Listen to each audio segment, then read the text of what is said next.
In today's video, I'm going to teach you how to set up recurring payments in QuickBooks Online. If you bill customers on a regular basis, setting up recurring payments will save you time, reduce missed invoices, and keep your cash flow steady. We'll walk through the process together so you know exactly where to click and what each option means.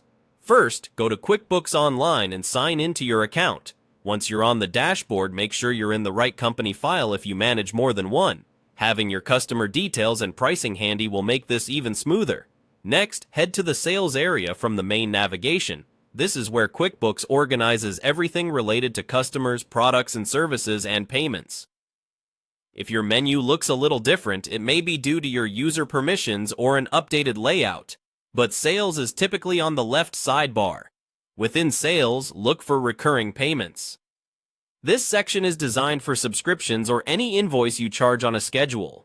It centralizes your active schedules so you can see what's coming up, what's processed, and what needs attention. If you don't see it, double-check that your plan and permissions include payments features. Now select Set Up Payment. This opens the Recurring Payment Setup screen. Think of this as the template for all future charges to that customer for this specific service or product. Here is where you fill the details. Start by choosing the customer. QuickBooks will pull in their profile, and if you've securely saved a payment method with their authorization, you can select it here. Then add the product or service you're billing for, include a clear description, and enter the rate or amount. If sales tax applies, verify the correct tax is selected so totals calculate properly. Set the schedule to match your billing cycle, monthly, weekly, or whatever cadence you use. Pick a start date and, if needed, an end date or a set number of occurrences. Many subscriptions are open-ended, so leaving the end date blank is fine if that fits your agreement.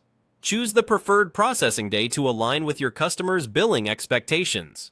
You can also add a memo so customers know exactly what they're paying for each period.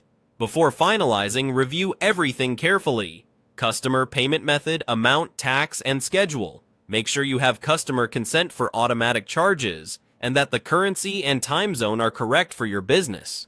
Small details here prevent failed payments and confusion later. That's it.